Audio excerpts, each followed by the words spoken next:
नमस्कार, धर्म की इस खास पेशकश में आप सभी का स्वागत है। मैं हूं स्वाति रायना। मां दुर्गा के कई रूप आपने देखे होंगे, लेकिन कभी सुना है लेटी हुई मुद्रा में दर्शन देती है मां? उत्तर प्रदेश के कुशीनगर में लेटी दुर्गा लगाती है भक्तों का बेड़ा पार, दुखों के सागर से खींच लाती है अपने भक्तों को। तो चलिए हमारे साथ लीजिए मां के इस बेहद निराले और चमत्कारी रूप के दर्शन।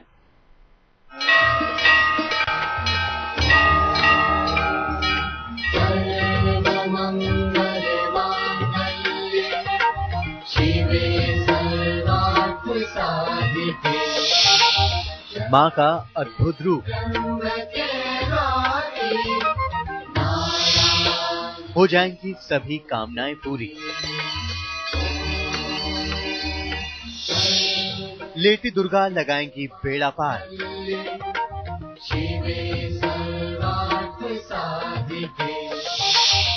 द्वार पर आए भक्त नहीं जाएंगे खाली हाथ।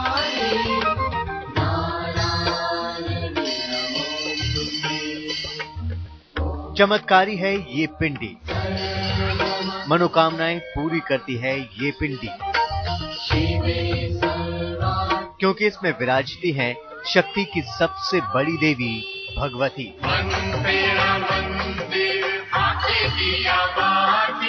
उत्तर प्रदेश के कुशीनगर के खंडवार इलाके में भगवती का ये प्राचीन मंदिर बना हुआ है। कहते हैं यहाँ जो भक्त सच्चे दिल से आकर अपनी इच्छा कह देते हैं, वो कभी निराश होकर नहीं लौटते। ये मंदिर बहुत पुराना और मां का रूप बेहद दुर्लभ और मनोहर है। भक्तों के आधे दुख तो मां के दर्शन मात्र से ही दूर हो जाते हैं और बाकी दुख मां की पूजा के बाद मिट जाते हैं।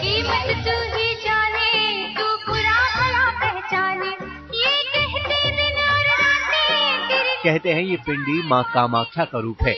मां असम से आकर यहाँ स्वयं प्रकट हुई हैं। सैकड़ों साल पहले कुशीनगर में रहसु बाबा कामाख्या देवी के बहुत बड़े भक्त हुआ करते थे। यहाँ के राजा मदनपाल सिंह ने एक दिन बाबा को चुनौती दी कि अगर वो सच्चे भक्त हैं तो मां को प्रकट करें। कहते हैं बाबा ने बहुत कहा कि मां के प्रकट होने पर राजा का नाश हो जाएगा, लेकिन राजा फिर भी नहीं माना। भक्त की लाज बचाने मां कामाख्या से चली और खंडवार में आकर विश्राम के लिए रुकी। पुजारी ने एक बार फिर राजा को दोबारा सोचने के लिए कहा, लेकिन राजा नहीं माने और तभी धरती का सीना फाड़कर यहाँ मां प्रकट हुई और इसके साथ ही राजा और उनके पूरे परिवार का नाश हो गया। तभी से यहाँ मां की पिंडी स्थापित है और भक्त यहाँ आकर उनकी पूजा करते आ रहे हैं।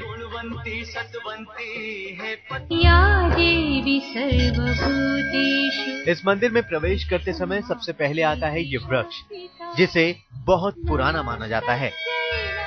भक्त जो कोई मन्नत मां से मांगते हैं, उनकी मन्नत का धागा पुजारी इसी वृक्ष में बांध देते हैं और जब मनोकामना पूरी हो जाती है तो ये रक्षा सूत्र खोल दिया जाता है। जहाँ मां प्रकट हुई वहाँ आज भी छत नहीं डाली गई है। कहने वाले कहते हैं कि मां को छत पसंद नहीं, इसलिए जब कभी यहाँ किसी ने ऐसी कोशिश की तो बनने के साथ ही छत गिर गई।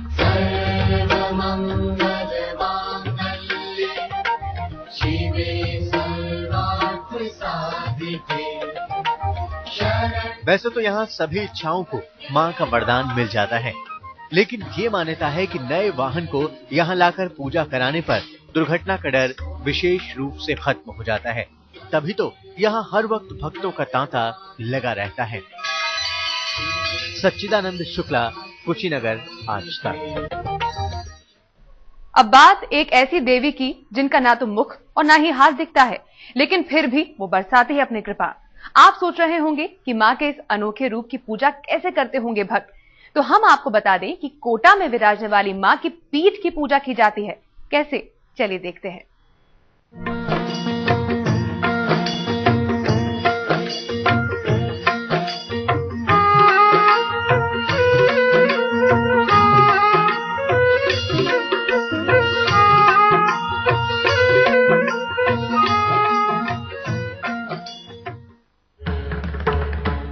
ऐसा मंदिर जहां पूजी जाती है देवी की पीठ।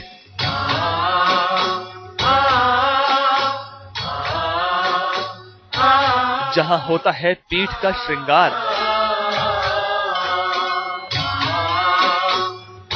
पीठ को ही लगाते हैं भोग। पीठ से मिलता है आशीर्वाद।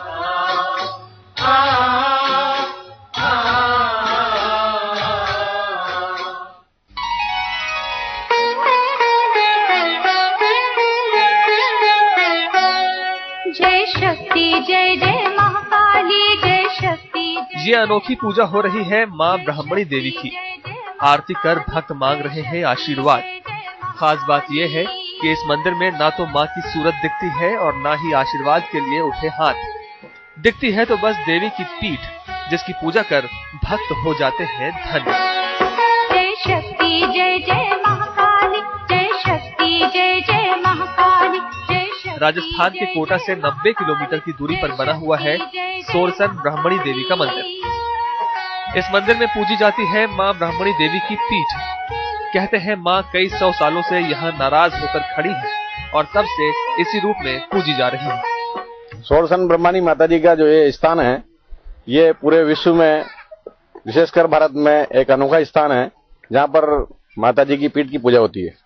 देश में कहीं भी किसी भी माता जी के मंदिर पर पीठ की पूजा नहीं होती और ये 12 जिले के अंता के समीप सोरसन स्थान पड़ता है। क्या क्या मन्नत यहाँ पर पूजी? यहाँ पर जो भक्तगण आते हैं उनमें बच्चे जो विकलांग होते हैं, मंदबुद्धि होते हैं, ऐसे बच्चों को लेकर के उनके माता पिता यहाँ पर लाते हैं, मन्नत मांगते हैं और वो बच्चे ठीक होते हैं। दूसरा, कहीं लोगों के जो शादी विवाह नहीं होते, ऐसे लोगों के शादी विवाह की मन्नतें भी पूरी होती है।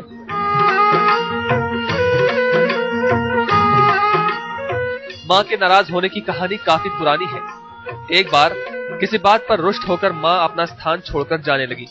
तब पुजारी ने देवी को बहुत मनाने की कोशिश की, लेकिन जब मां नहीं मानी तो आखिर में पुजारी ने कहा कि जब तक वो 4 धाम की यात्रा संपन्न करके नहीं लौट आते तब तक मां यहीं विराजे।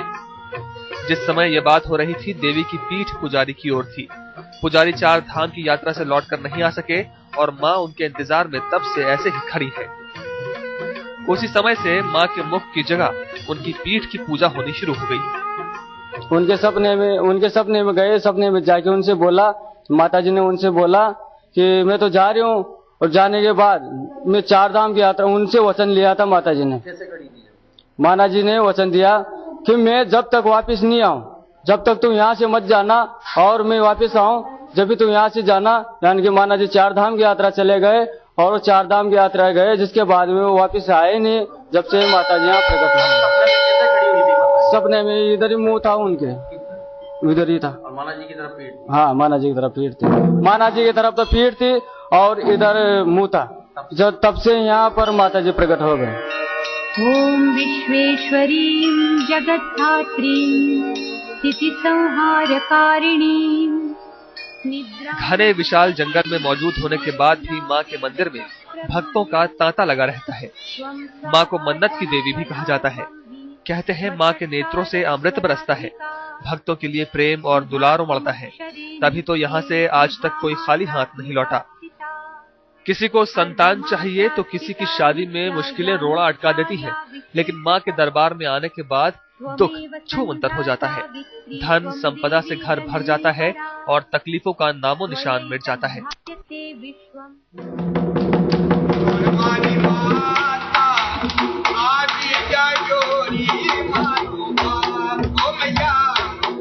भक्त मां को सिंदूर लगाकर और कनेर की पत्तियां चढ़ाकर मां के सामने रखते हैं अपनी कामना, और इच्छा पूरी होने के बाद पलना और ध्वजा चढ़ाते हैं। मां ब्राह्मणी देवी के चमत्कार राजस्थान ही नहीं, देश के दूसरे हिस्सों से भी भक्तों को यहाँ बार बार आने पर मजबूर कर देते हैं। संजय वर्मा, कोटा, आज तक।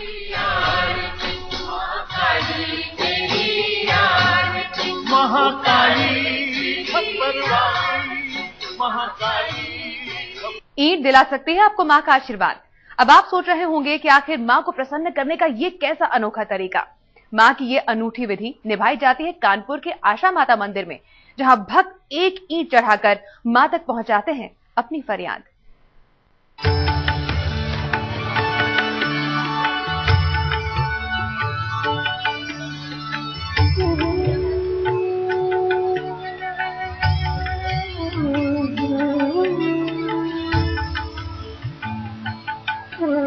ये अनूठी पूजा की जा रही है आशा माता के दरबार में।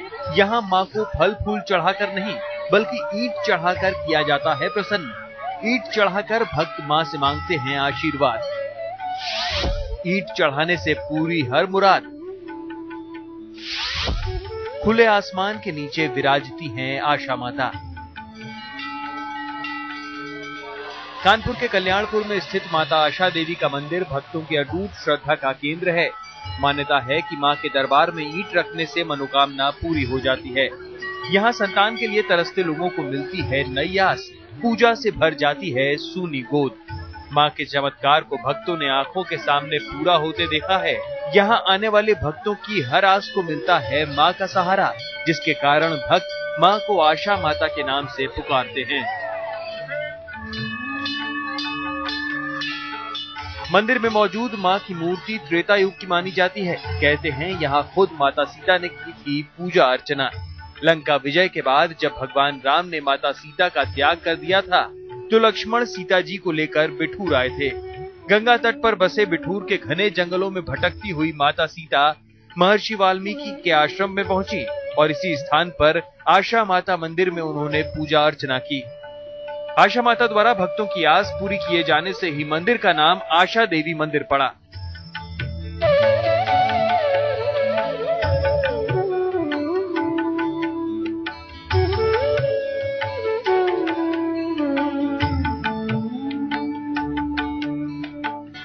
इस मंदिर की खास बात है कि यहाँ खुले आसमान के नीचे विराजती है माता। इस मंदिर पर छत ढालने का कई बार प्रयास हुआ, लेकिन जब भी लोगों ने छत डालनी चाही तो वो या तो ढह गई और छत डलवाने वाला किसी न किसी परेशानी से घिर गया। वैसे तो साल भर भक्तों का तांता लगा रहता है, लेकिन नवरात्र में यहाँ बड़ा मेला लगता है। रामनवमी के बाद पड़ने वाली दूज को भक्त आशा दूज के रूप में मनाते हैं। इस दिन माँ की विशेष पूजा अर्चना की जाती है। माता के भक्तों का मानना है कि इस दिन माता से मनौती मांगकर जो भी भक्त माता को ईंट चढ़ाता है, माँ उसकी मुराद जरूर पूरी करती हैं। रंजय सिंह, कानपुर, आज तक। प्रणाम मेरे भाई बहन। आज का मंत्र है अशन मंत्र। इसका प्रयोग करते हैं हम अच्छी भूख लगने के लिए। कई बार होता है बच्चों को अच्छी भूख नहीं लगती, खुल के भूख नहीं लगती है। शास्त्रों में लिखा है अगर भूख अच्छी लगे और निद्रा अच्छी आए तो समझिए स्वास्थ्य एकदम ठीक है।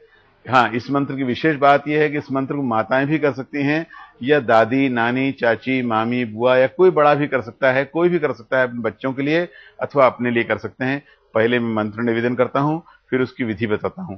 मंत्र है पूजय दशनम नित्यम अद्या चैतद अकुत्सयन। इस मंत्र का ठीक से उच्चारण करें तो बहुत अच्छा होगा। संध्या के समय, शाम का समय 5 से 7 बजे के बीच का समय संध्या समय होता है। उस समय उत्तर को मुख करके बैठ जाएं और 9 दिन तक लगातार प्रत्येक दिन, हर दिन, ऐसा नहीं बीच में एक दिन छोड़ दें फिर कभी कर लें, लगातार करना चाहिए। 9 दिन तक लगातार प्रत्येक दिन 7 बार इसका उच्चारण करें और बहुत शांत भाव से उच्चारण करें तो आप देखेंगे आपको या आपके बच्चों को भूख अच्छी खुल के लगेगी और भोजन जो खाएंगे उसमें रुचि पैदा हो जाएगी। मित्रों, मंत्र में एक बार पुनः निवेदन करता हूं। मंत्र है पूजय दशनम नित्यम अद्या चैतद अकुत्सयन। इस मंत्र का जप करिए और हम कामना करते हैं आपको या आपके बच्चों को या जिसके लिए आप ये मंत्र करना चाहते हैं उनको अच्छी खुल के भूख लगे। और मित्रों, अब समय है जिज्ञासा का। मित्रों, आज की जिज्ञासा है कि हवन के बाद भस्म धारण क्यों करते हैं। जब आप देखते हैं हवन करते हैं, हवन के बाद श्रुवा से अर्थात जिस चम्मच से हवन करते हैं, लकड़ी के जिस चम्मच से हवन करते हैं, उससे हम ईशान कोण से भस्म लेकर अपने मस्तक पर लगा लेते हैं। इसका क्या भाव है? अर्थात भस्म लगाने से एक तो विनम्रता आती है, मन में अहंकार, अभिमान का भाव नहीं होता कभी भी। कई बार अभिमान आ जाता है कि ओह मैंने इतनी पूजा की, इतनी अर्चना की, ऐसा काम किया। उसको दूर करने के लिए विनम्रता प्राप्त होती है भस्म लगाने से और हवन का पूरा फल मिलता है। हवन सफल होता है, जो हमने हवन किया, जिस निमित्त से किया है, जिस काम से, वो पूरा होता है, हवन का फल मिलता है। जब भी आप हवन करें, ईशान कोण से थोड़ी सी भस्म लेकर के इस अनामिका, इस उंगली से, रिंग फिंगर से अपने मस्तक पर लगा लें तो आपको हवन का फल प्राप्त होगा। विनम्रता आपके अंदर आएगी और आपके कार्य पूरे होंगे। मित्रों, हम कामना करते हैं कि आपके सब काम पूरे हों। इसी के साथ आज का ये कार्यक्रम अब यहीं संपन्न होता है। नई जिज्ञासाओं और जानकारियों के साथ आपसे पुनः मुलाकात होगी। तब तक के लिए आज्ञा दीजिए। आज इतना ही। प्रणाम।